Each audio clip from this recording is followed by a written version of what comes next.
Thank you so much. जो 75th independence day है, क्या कहना चाहेंगे? सबसे पहले 75 इयर्स हो गए हमारे देश को आजाद हुए, क्या कहना चाहेंगे, क्या फीलिंग है as a Indian?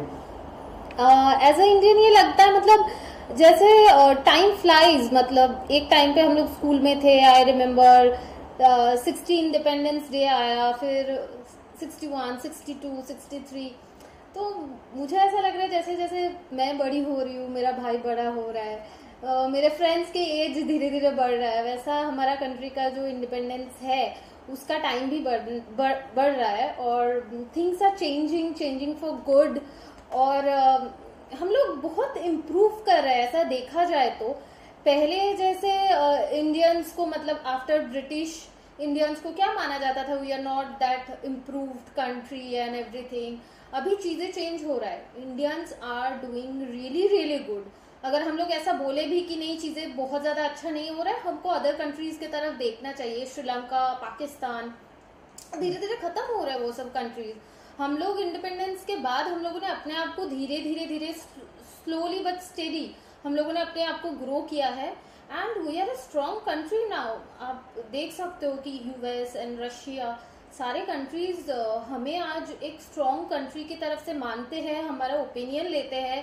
And Modi ji is also very powerful, not among India, I am talking about internationally. सब उनको जितना रेस्पेक्ट देते हैं, उनको मानते हैं, उनका राय लिया जाता है। So it's not easy and obviously हमको और भी इम्प्रूव करना है आगे technologically and in every way. Indians are internationally everywhere they are doing good and as a Indian I am very proud. और मैंने कभी कभी देखा है कुछ लोग बोलते हैं अरे इंडिया मैं तो दुबई शिफ्ट हो जाऊंगा, मैं तो यूएस शिफ्ट हो जाऊंगा। बट नो, आप जब तक 15 दिन के लिए कहीं पे घूमने जाते हैं ना, या 10 दिन के लिए कहीं पे घूमने जाते हैं, ऑफकोर्स आपको अच्छा लगेगा क्योंकि आप नए नए चीजें देख रहे हो। बट रहने के लिए I think India is the best country. Right. इसके अलावा जो हीरोज ने हमारे कंट्री के लिए बलिदान दिया है, वो फिर इंडिपेंडेंस के पहले हो भगत सिंह, राजगुरु, और इंडिपेंडेंस के बाद खुदीराम बासु, हाँ, नेताजी सुभाष चंद्र बोस के बारे में भी एग्जैक्ट पता नहीं चला उनके साथ क्या हुआ है। बट आई थिंक अगर इंडिया इंडिपेंडेंट हुआ है तो अगर मेरा एज अ पर्सनल व्यू पूछा जाए तो मुझे लगता है सबसे स्ट्रॉन्ग रोल जो है वो नेताजी सुभाष चंद्र बोस का है। राइट। तो ये इन जो हीरोज है उनका बहुत ही बड़ा रोल है हमारे देश को इंडिपेंडेंस करने में। तो आज के दिन पे क्या क्या कहना चाहेंगे उनके बारे में आप? उनके बारे में जितना भी कहा जाए एक्चुअली वो कम होगा। जस्ट मुझे ऐसा लगता है हम लोग जब स्कूल में पढ़ते थे नेताजी सुभाष चंद्र के बारे में पढ़ते थे और खुदीराम बासु के बारे में पढ़ते थे। As I am from Bengal, मुझे बंगाल के बहुत सारे हीरोज के बारे में पता है। तो जब पढ़ते थे ना तो इतना तब हम लोग पढ़ते थे एज अ चैप्टर। बट होता है ना टाइम के साथ साथ जब मेच्योरिटी आया तब उनका एग्जैक्टली कंट्री के लिए प्यार जो है, जिसके लिए मतलब for their life is nothing in front of country, for them like country is everything. वो जो चीज है जितने बड़े होते हैं हम लोग आई थिंक वी रियलाइज, और उनके बारे में जितना भी बोला जाए कम है।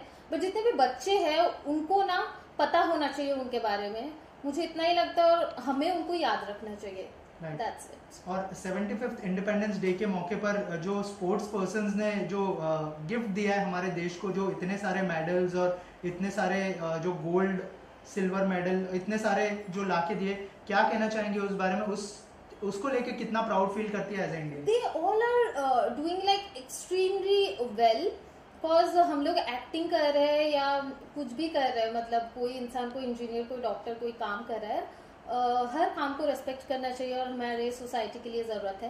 बट इनका क्या होता है कि ये इंटरनेशनली जाके जब इंडिया को प्राउड फील कराया जाता है, कुछ पहले क्या माना जाता था, अगर आप एथलीट हो तो you know South Africans are very strong physically.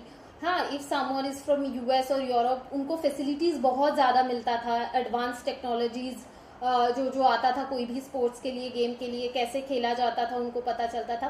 But हमारे मैं सोच रही हूँ, मतलब अभी मैंने हेमा दास का भी देखा है, she is from a very poor middle class family, और शायद उनके पास उतना पैसा भी नहीं था, चीजें भी नहीं था, फिर भी उन्होंने जो उनके अंदर पैशन था, और उन्होंने जो, she is a Bengali girl, I know her story, I heard her story. तो ये सब चीज इतना ज्यादा नहीं है, फिर भी उन्होंने इंटरनेशनली जो कंट्री को रिप्रेजेंट किया, और ये बहुत बड़ी बात है I think, to make us feel proud internationally. Of course we are very proud as Indian.